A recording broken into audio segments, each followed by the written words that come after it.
Somewhere in Iowa, 3 miles outside a town too small to appear on most maps, a farm truck rattled down a dirt road carrying 12 German women toward work detail. The cornfield stretched endlessly on both sides, green stalks already waist-high in the summer heat. The sky was impossibly blue. The air smelled of earth and growing things and a richness that felt obscene to women who had spent years breathing the ash of burning cities. At the farm gate, an American woman stood waiting. She was perhaps 40 years old, wearing a faded cotton dress and an apron dusted with flour. Her hair was pinned back in practical waves.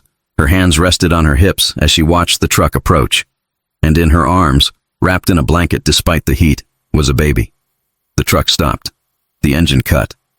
In the sudden silence, the baby made a sound. Not crying, but that particular cooing gurgle that babies make when they're fed and clean and content. One of the German women, Helene Brandt, 29 years old, former nurse from Dresden, felt her stomach turn to ice. A baby, fat-cheeked, healthy, pink-skinned, making sounds that spoke of safety, of abundance, of a world where infants didn't starve in their mother's arms. She closed her eyes and saw other babies, thin ones, silent ones, the ones she had tried to save in the hospital where she worked until the firestorm came and turned the building to ash with everyone inside it. But what happened in the hours that followed?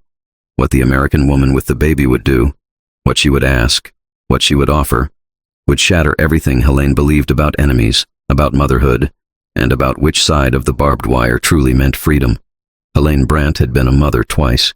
Her daughter Greta was born in 1938. Perfect. 7 pounds, 2 ounces. Dark hair like her father's. A cry that filled the hospital room with something that sounded like music. Helene had counted her fingers, her toes, had traced the delicate shell of her ear and thought, this is what we were made to create. Not weapons, not war. This. Her son, Klaus, came in 1940, smaller, more fragile, but just as perfect.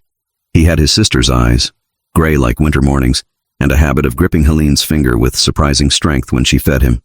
She had 2 children, past tense, because by February 1945, she had none. Greta died during the firestorm that consumed Dresden. She was 6 years old.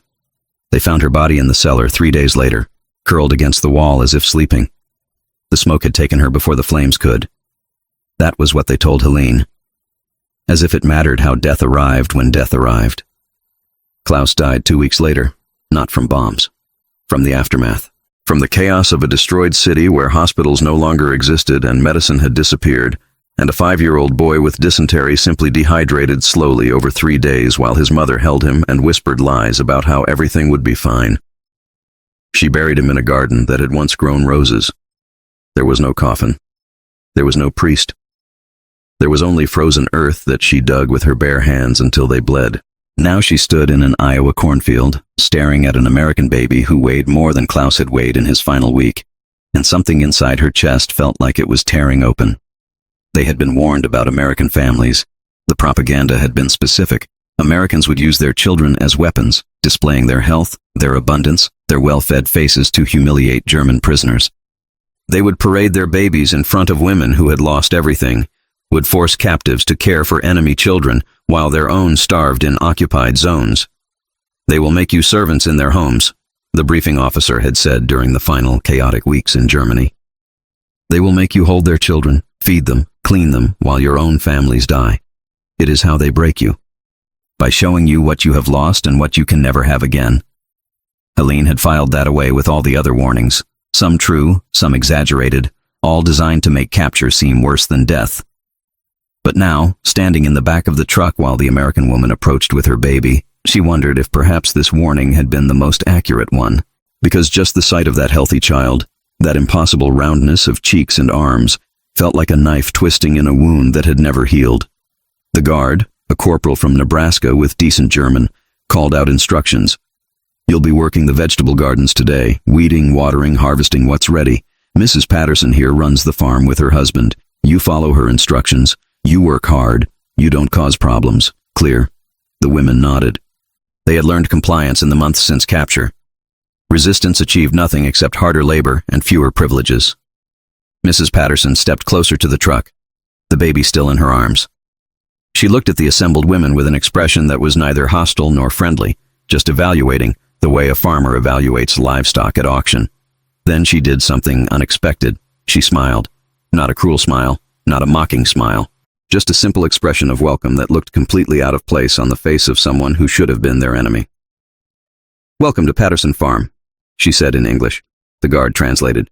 "We'll work you hard, but we'll feed you well. Fair trade. Now let's get started." She turned and walked toward the garden, the baby bouncing slightly with each step, making those contented sounds that only well-fed babies make. Helene climbed down from the truck and felt the Iowa soil beneath her boots. It was dark and rich, nothing like the ash-gray earth of Dresden's ruins. Things grew here, things thrived, things lived. She wanted to weep, she wanted to scream. She did neither. She followed Mrs. Patterson toward the garden, where rows of vegetables grew in perfect lines, where water flowed from pumps that worked, where food existed in quantities that seemed impossible to women who had watched their cities starve. Diary entry. June 17th, 1945, Iowa. First day at the farm. I saw an American baby today. She was fat.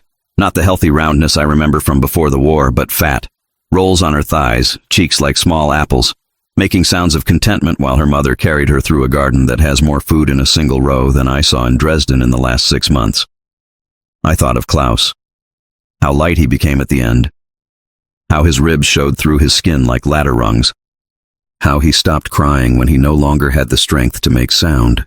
This baby will never know that silence. This baby will never feel her stomach eating itself from the inside. And I hate her for it. I hate her mother for having what I lost. I hate this country for remaining whole while mine was destroyed. But most of all, I hate that I still remember how it feels to hold a baby. How they fit against your chest. How they smell of milk and safety. I thought I had buried those memories with Klaus. But the body remembers what the mind tries to forget. My arms remember their weight. My chest remembers their warmth. And seeing that baby today made all of it come flooding back until I could barely breathe. The journey to America had been a passage through unreality. Helene had been captured outside Dresden in March, swept up with other hospital staff when British forces arrived. She had expected execution, mercy killings for women who had served the Reich's medical system. Instead, she received forms to fill out, numbers to memorize, transportation to holding camps where American efficiency replaced German chaos.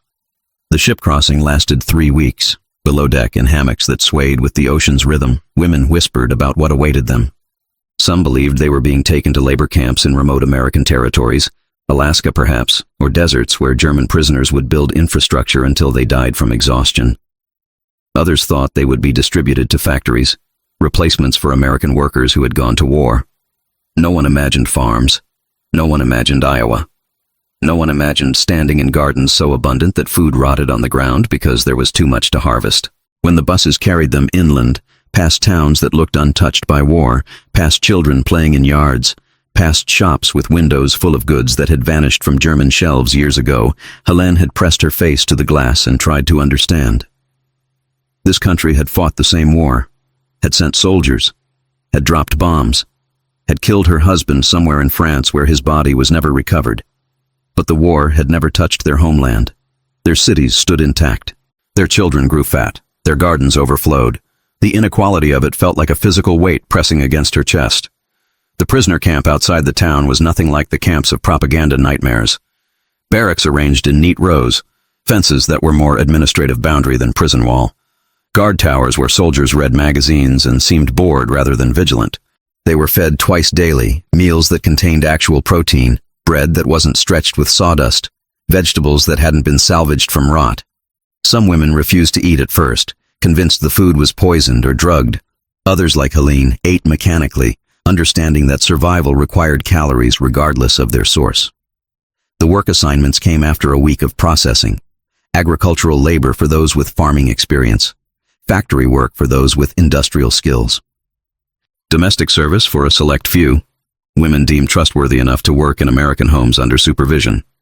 Helene had no farming experience, but she had been a nurse, which meant she understood hygiene, could follow instructions, and knew how to work long hours without complaint. They assigned her to Patterson Farm along with 11 other women. "It's good duty," the camp administrator told them through a translator. "The Pattersons are decent people. They lost their son in Italy last year. They'll work you hard, but they're fair. Don't make trouble, and you'll be fine. Lost their son. The words hung in the air like smoke. So the American woman with the baby was also a mother who had buried a child. The realization should have created some kind of connection, some shared understanding of grief. Instead, it made everything worse. Because Mrs. Patterson still had one child left. Still had a baby who would grow up in a country with intact buildings and functioning hospitals and food that didn't need to be rationed, while Helene had nothing. No children, no husband, no city, no future that looked like anything except ruins slowly being cleared one brick at a time. That night, lying in her bunk in the barracks, Helene touched her stomach where Greta and Klaus had once grown. The skin was loose now, marked with the silver streaks of pregnancy. Evidence of life that had been created and then destroyed. She closed her eyes and tried not to think about the baby at the farm, tried not to imagine what tomorrow would bring when she had to spend an entire day working near that sound, that terrible, beautiful sound of a healthy infant who didn't know how lucky she was to be born on the right side of the ocean. Morning came with the sound of the truck engine coughing to life in the pre-dawn darkness. The women climbed aboard in silence, their breath visible in the June morning chill that would burn off by midday. The drive to Patterson Farm took 20 minutes, following roads that cut through fields where corn was already knee-high and soybeans pushed green shoots through dark soil. When they arrived, Mr. Patterson was waiting. A tall man in his 50s, weathered by sun and work, his face carrying lines that might have been from smiling once, but now looked more like scars. He wore overalls and boots caked with yesterday's mud. His handshake with the guard was brief and efficient. He looked at the women with eyes that held no warmth but also no cruelty, just assessment. "We're harvesting lettuce today," he said in English. The guard translated. "Then weeding the tomato beds. Then we'll see about the beans. You work until lunch, then you work until evening. Water's in the pump by the barn. Outhouse is behind the equipment shed. Don't steal. Don't break anything. Questions?" No one had questions. He nodded once and walked toward the garden, expecting them to follow. Mrs. Patterson emerged from the house as they passed.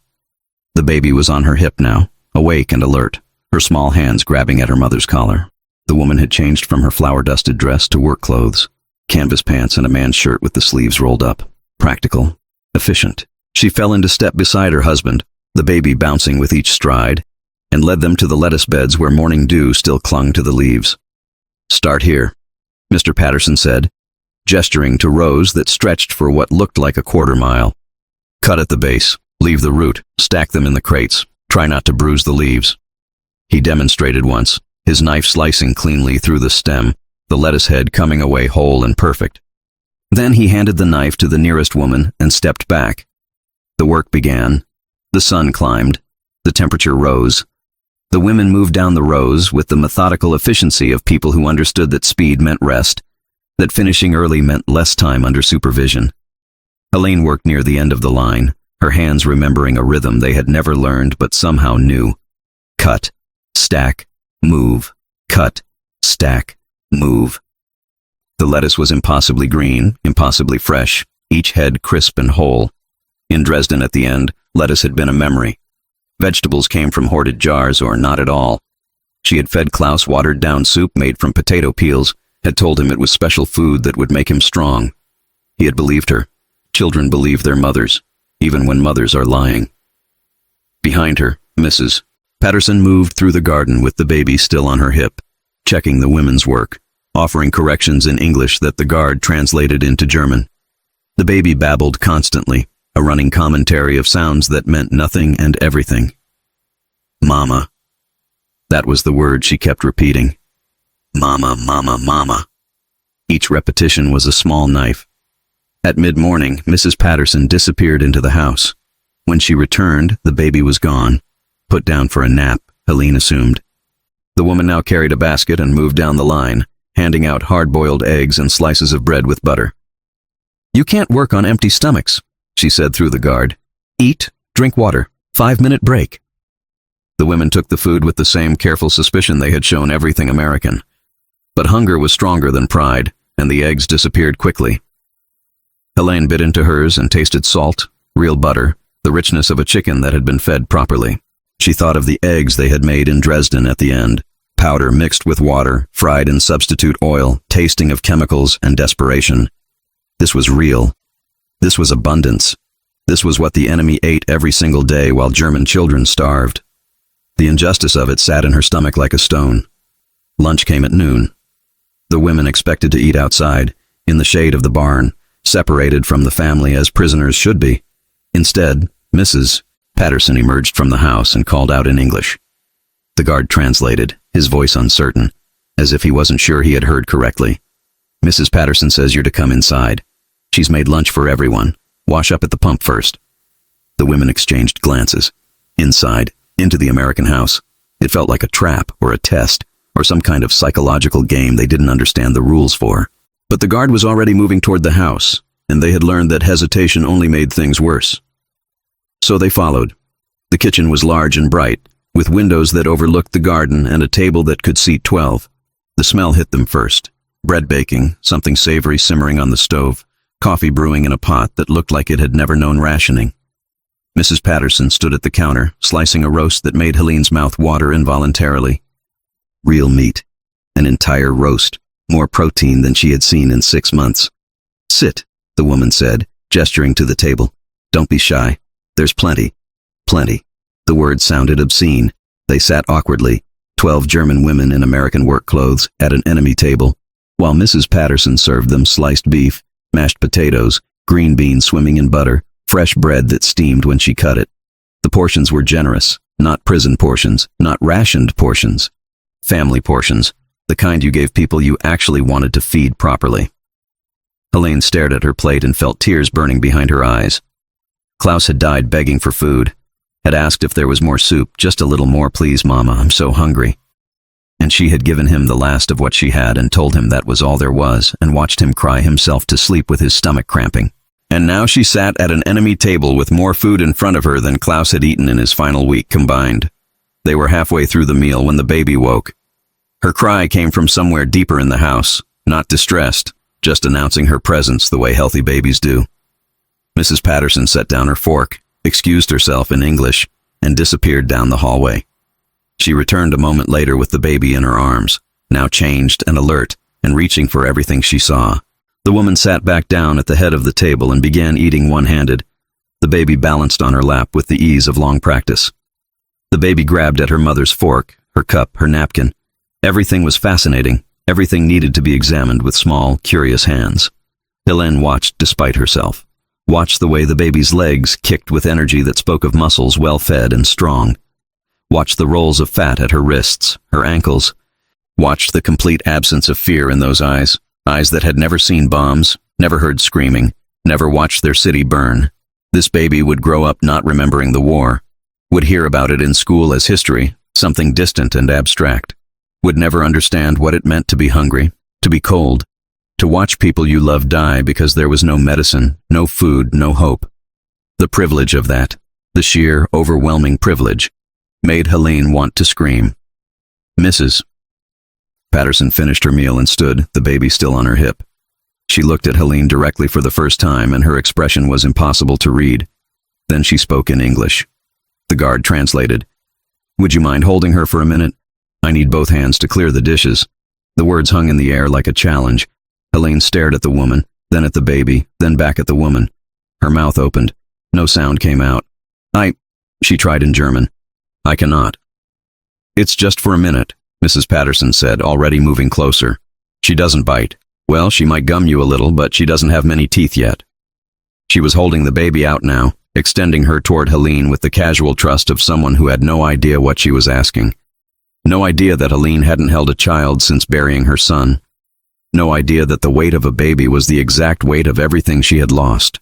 No idea that this simple request, "Hold this baby," was the cruelest thing anyone had asked her to do since the war began. But Mrs. Patterson was waiting. The other women were watching. The guard was translating, and there was no polite way to refuse without causing exactly the kind of problem they had been warned not to cause. So Helene extended her arms, and Mrs. Patterson placed her daughter into them. The baby was heavy. Not objectively heavy, she couldn't have weighed more than 15 pounds, but heavy with the weight of survival, of health, of a body that had never known hunger. She settled against Helene's chest with the complete trust of a child who had never been given a reason to fear. Her small hands immediately grabbed at Helene's collar, her hair, exploring this new person with the same curiosity she brought to everything. Helene held her and felt her body remember. This was how Greta had fit. This was Klaus's weight before the dysentery. This was the warmth of a living child, the movement of small lungs, the rapid heartbeat of someone whose heart had never had to pump blood through a body slowly starving.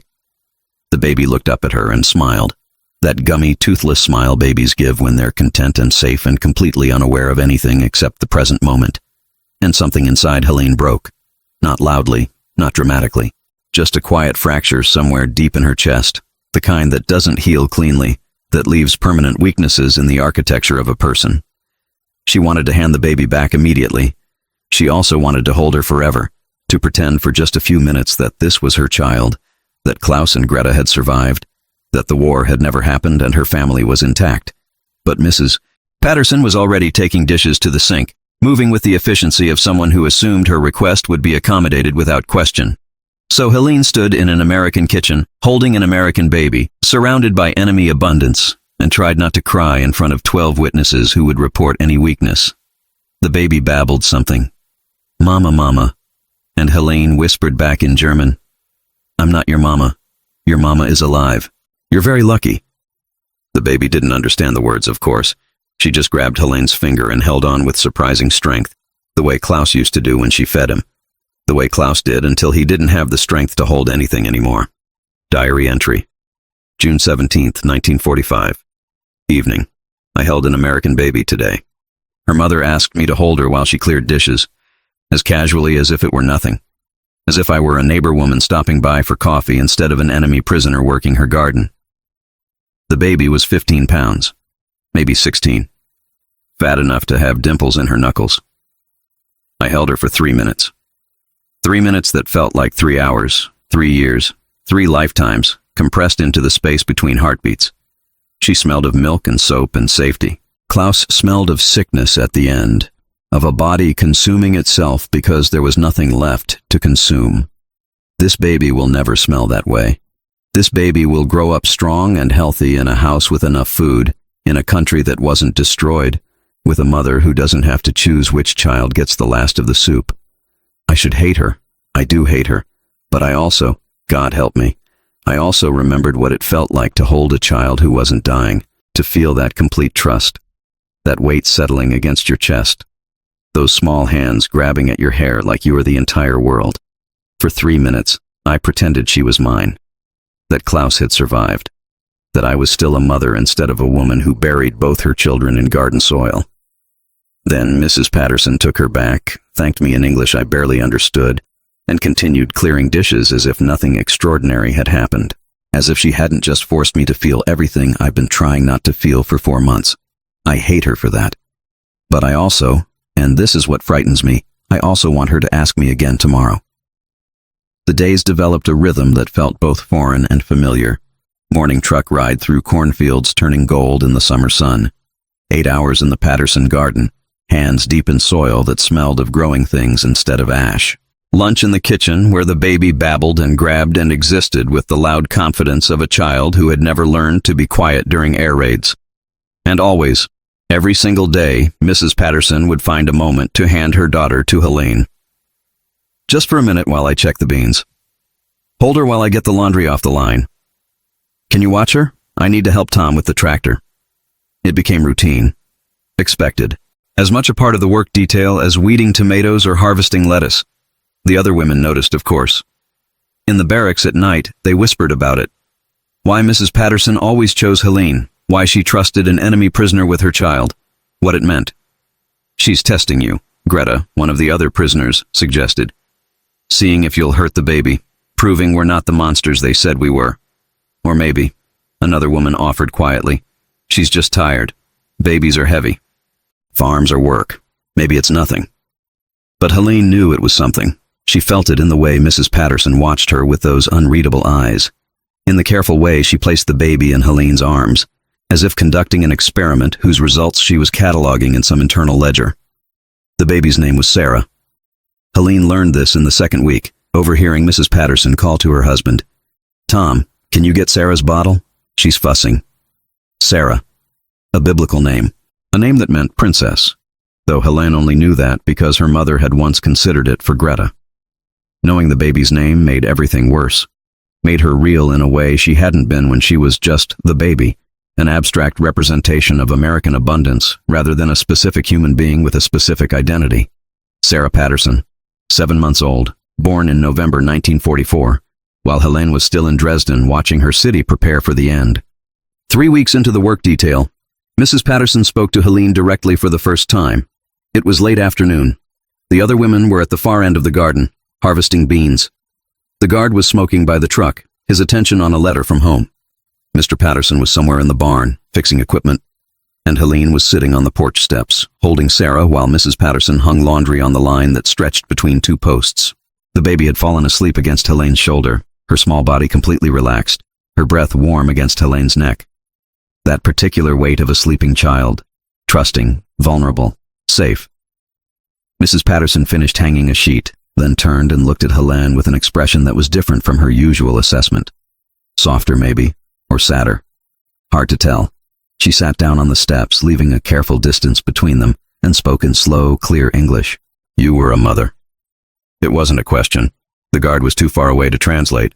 But Helene understood the words anyway, understood them in the way she understood that water was wet and fire was hot, fundamental truths that needed no explanation.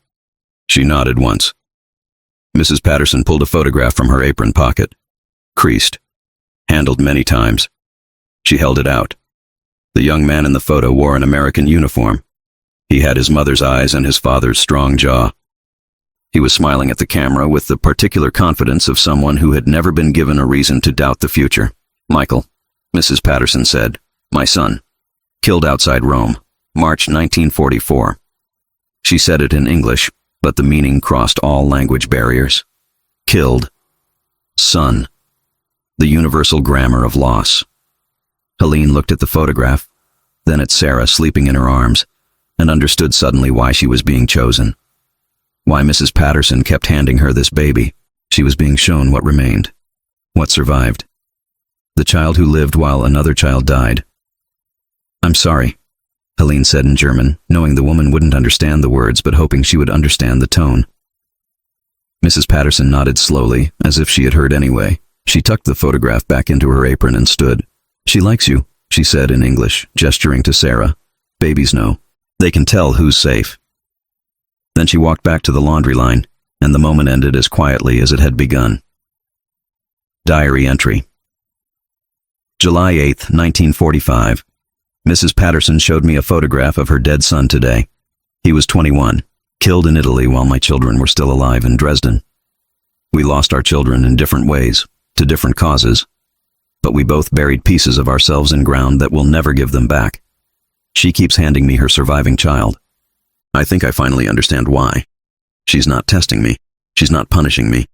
She's showing me that life continues after death.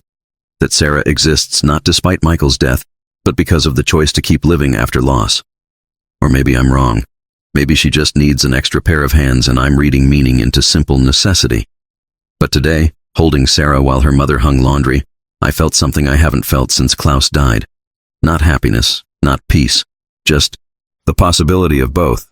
The recognition that my arms still remember how to hold a child, that my body hasn't forgotten how to care for someone smaller and more vulnerable, that perhaps being a mother isn't only about the children you gave birth to, but about the capacity to protect and nurture that remains even after those children are gone. I don't know if I'm allowed to feel this. Don't know if it's betrayal to hold someone else's living child when my own are dead. But Sarah fell asleep on my shoulder today, and for 20 minutes I pretended that time had moved backward, that Klaus was still alive, that this warm weight against my chest was my son trusting me to keep him safe. When Mrs. Patterson took her back, she said something in English I didn't understand, but she smiled. And I think, I'm not certain, but I think, she understands more than I give her credit for. August came with heat that made the Iowa soil crack and the corn leaves curl at their edges. The work grew harder, more watering, more weeding, longer hours to harvest before vegetables spoiled in the sun. The women's hands blistered and healed and blistered again. But the meals remained generous. The water remained plentiful. And Mrs. Patterson continued to place Sarah in Helene's arms with the same quiet regularity. One afternoon, during the brief rest period after lunch, Helene sat in the shade of the barn while Sarah explored the grass beside her, crawling now, fascinated by everything, grabbing at blades and pebbles and anything she could reach. Mrs. Patterson sat down nearby, watching her daughter with an expression that mixed pride and exhaustion, and something deeper. "Do you speak English?" she asked suddenly. Helene understood enough to nod. "Little, very little. But you understand more than you speak." Another nod. Mrs. Patterson was quiet for a moment, watching Sarah try to eat a dandelion. Then she said in slow, careful English, "I know you lost children. I see it, in how you hold her, in your face when she laughs." Helene's throat tightened. She tried to speak, failed. Mrs. Patterson continued, "Tom says I shouldn't get attached. Says you're prisoners. You'll leave when the war ends. Sarah will forget you. But I think—" She paused, searching for words. "I think mothers recognize each other. Even across everything else. Even across all this." She gestured vaguely, at the garden, the camp, the ocean between Iowa and Germany, the war that had put them on opposite sides of barbed wire. "My children died," Helene managed in broken English. "Boy and girl, bombs, sickness, both gone." The words came out wrong, grammatically fractured, but their meaning was clear enough. Mrs. Patterson nodded slowly. "I'm sorry. I'm so sorry." And then, in an act that would define Helene's understanding of mercy for the rest of her life, Mrs. Patterson reached across the space between them and took Helene's hand, just held it.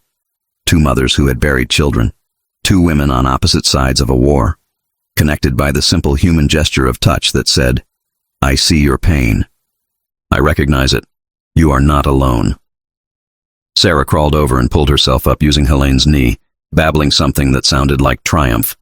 She had successfully eaten most of the dandelion and looked very pleased with herself. Both women laughed. Startled, unexpected laughter that came from somewhere deeper than grief, somewhere that remembered joy was possible even after everything. In September, as the first hints of autumn touched the Iowa fields and the camp administration announced that repatriation would begin in the spring, Mrs. Patterson did something that violated every regulation about prisoner-civilian contact. She gave Helene a gift. It was wrapped in brown paper, handed over quickly during the lunch break when the guard was distracted and the other women were washing up at the pump. "Don't open it here," Mrs. Patterson whispered. "Wait until you're back at camp." Helene tucked it inside her shirt, feeling the rectangular shape against her ribs for the rest of the workday. That evening, in the barracks, she unwrapped it carefully while the other women crowded around to see what contraband the American woman had passed. Inside was a photograph. Sarah, sitting on a blanket in the garden, wearing a white dress and a huge smile. Her hands were raised as if reaching for the camera. Behind her, rows of corn stretched toward a horizon that had never seen war. On the back, in careful handwriting, "Sarah Patterson, August 1945. So you remember." Helene stared at the photograph until tears blurred the image. Then she tucked it carefully into her diary, between pages where she had written about Klaus and Greta, adding this living child to the record of her dead ones. "Why did she give you that?" one of the other women asked, her voice suspicious. "What does she want from you?" Helene thought about that question for a long time before answering. "I think," she said finally, "she wants me to remember that children survive, that life continues, that there is something after loss." Or maybe, and this was the thought she didn't speak aloud, Mrs. Patterson wanted Sarah to be remembered by someone who had held her with the fierce, protective love of someone who knew exactly how precious and fragile children were. Diary entry, September 15th, 1945, Mrs. Patterson gave me a photograph of Sarah today. I am not supposed to have it. Fraternization with civilians is prohibited. But I will keep it anyway, hidden with my other contraband, the letters from home, the diary I'm not supposed to write, the small collection of violations that keep me human. I have held this baby almost every workday for 3 months. I have watched her learn to crawl, to grab, to say mama with increasing clarity. I have changed her diaper when Mrs. Patterson's hands were full of harvest. I have rocked her to sleep when she was fussy in the afternoon heat. I have done all the things mothers do for a child who is not mine, in a country that should be my enemy. And I have learned something unexpected, that the capacity to mother doesn't die with your children. It remains, dormant maybe, but present, ready to activate when small hands reach for you, when small bodies trust you to hold them safely. Being a mother, I think, is not only about biology. It's about the choice to care, the willingness to protect, the ability to see a vulnerable human and say, I will keep you safe, even though the world is cruel, Even though everything can be taken away, even though I know better than most how badly this can end, Mrs. Patterson chose to let me care for her daughter, chose to trust an enemy prisoner with her remaining child. I don't know if that makes her foolish or wise or simply desperate for help on a farm that demands more labor than two people can provide. But I am grateful.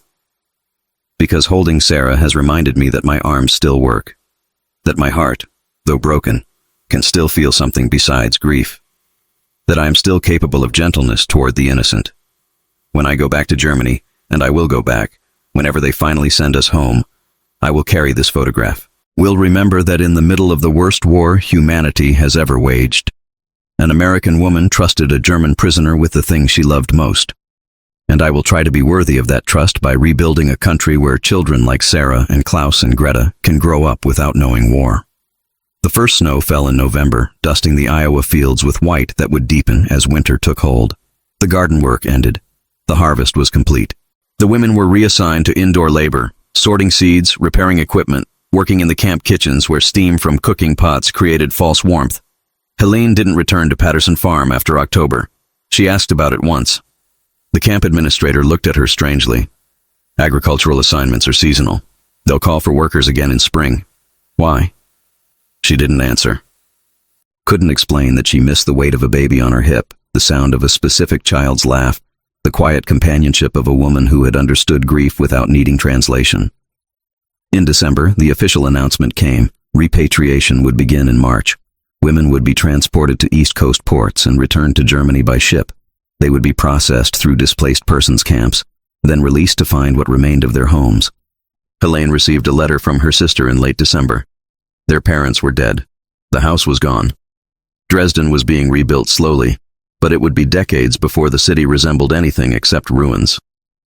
"Come home anyway," her sister wrote. "We need everyone who survived. We need to remember what we were so we can become something better." In February, 2 weeks before her transport date, Helene received permission for one final visit to Patterson Farm. It wasn't official.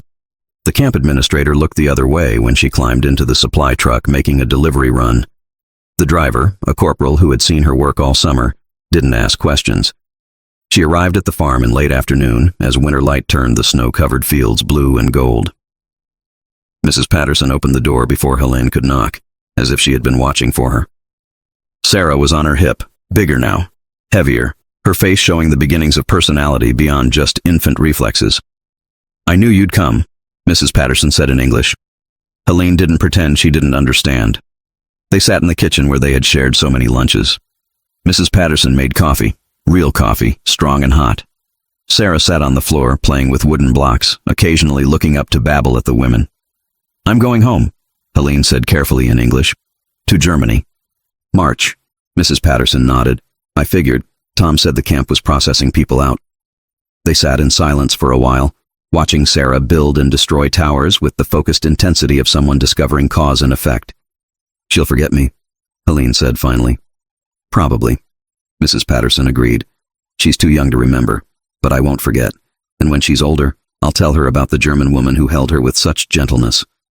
"Who taught me that enemies are just people who haven't met properly yet?"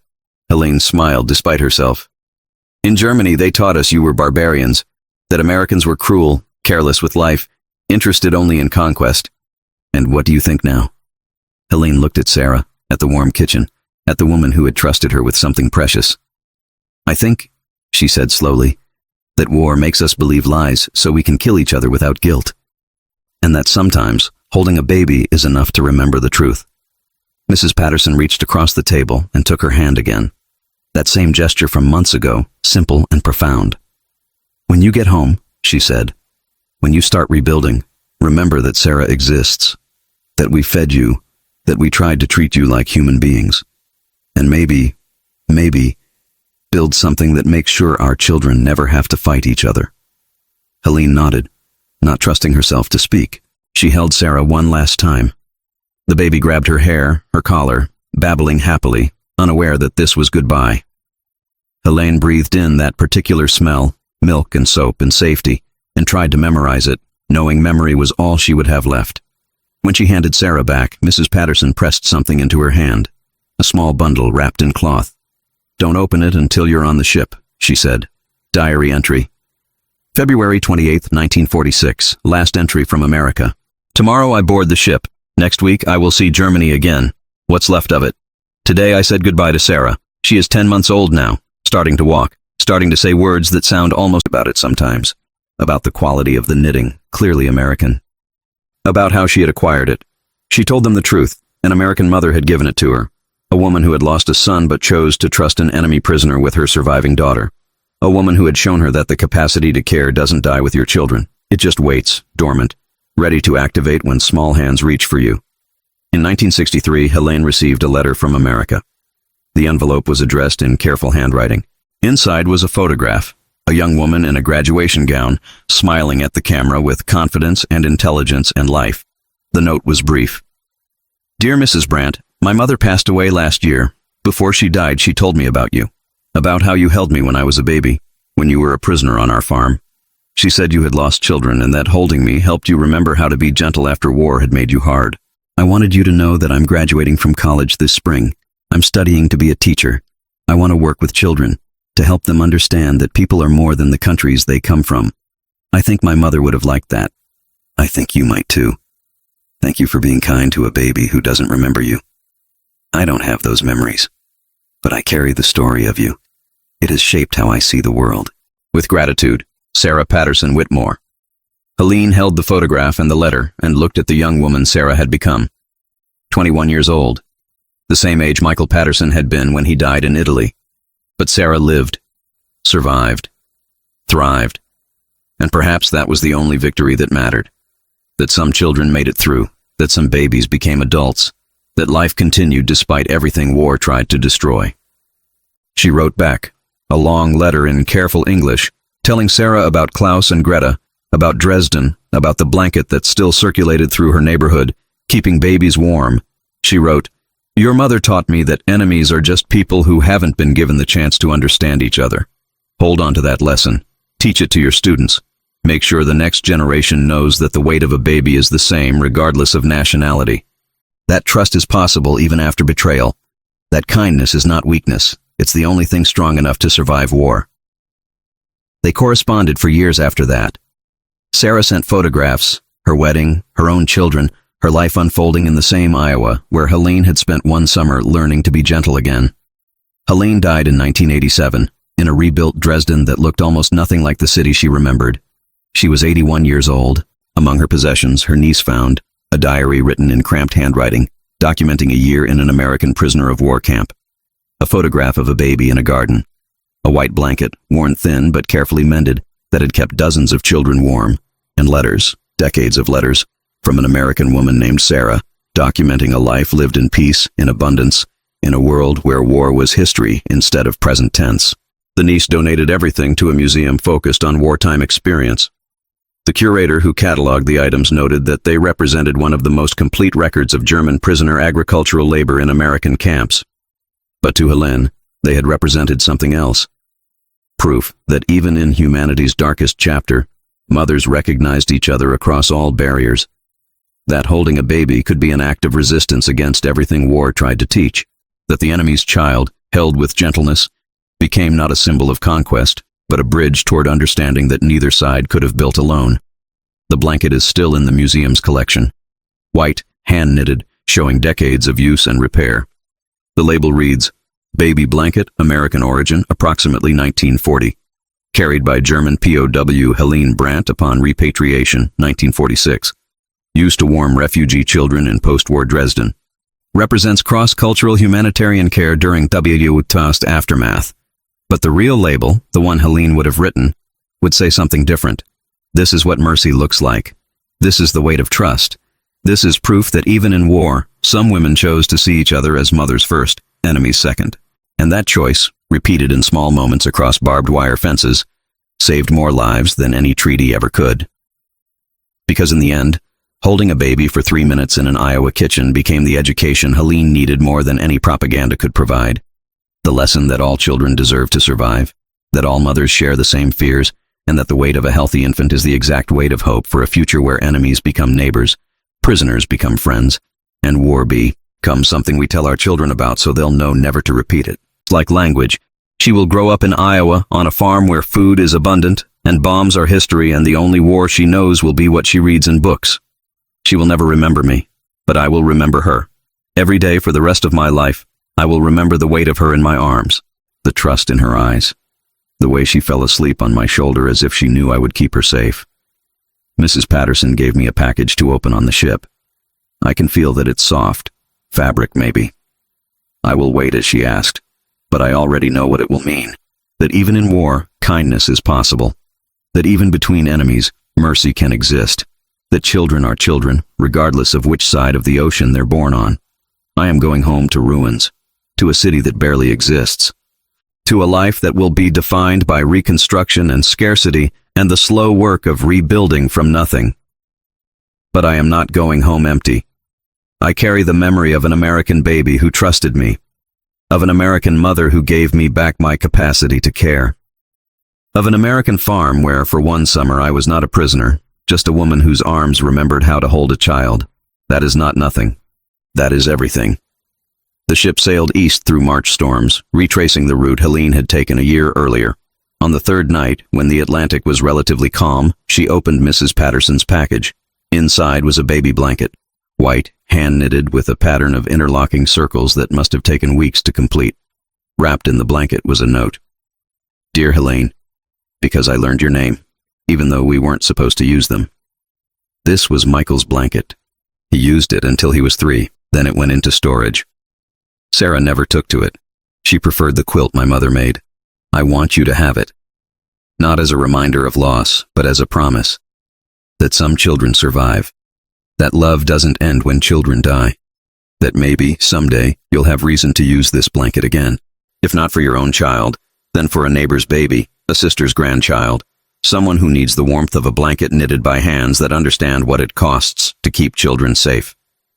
Thank you for holding my daughter with such gentleness. Thank you for teaching me that German women are just women. Just mothers. Just people trying to survive in a world that has gone mad. When Sarah is old enough to understand, I will tell her about you, about the woman who lost everything and still had enough left to be gentle. God bless you, Helene. Build something good from these ruins. Mary Patterson. Helene held the blanket and wept, not the silent tears she usually permitted, but sobbing that came from somewhere below her ribs and would not be controlled. The other women in the cabin left her alone. They understood. They had all received goodbyes of one kind or another. Gifts, letters, small gestures from Americans who had proven to be far more complex than the propaganda had allowed. Helene folded the blanket carefully and placed it at the bottom of her bag, under her few clothes and the photograph of Sarah and the diary that recorded everything. Michael's blanket, given to a German prisoner by an American mother, crossing the ocean to a destroyed country where children still needed warmth, where babies were still being born into ruins, where the future remained uncertain but not impossible. Helene Brandt returned to Dresden in April 1946. She found her sister living in a basement apartment in what had been the Neustadt district. They held each other without speaking for a long time. She worked for the Red Cross, helping reunite families, process refugees, distribute aid that came in inadequate quantities but still came. She used her nursing training. She learned to work with limited supplies. She rebuilt a life from fragments. She never remarried, never had more children. The possibility felt like betrayal, of Klaus and Greta, of the life she had lived before the fire. But she used the blanket, a neighbor's baby, born in winter with nothing. A young mother in the next building, her first child arriving in a city still clearing rubble. A sister's grandchild years later, when some semblance of normal life had returned. The blanket circulated through Dresden's slowly rebuilding community, washed, mended, passed from family to family like a message that some things survived, that warmth could be shared, that kindness crossed all borders. People asked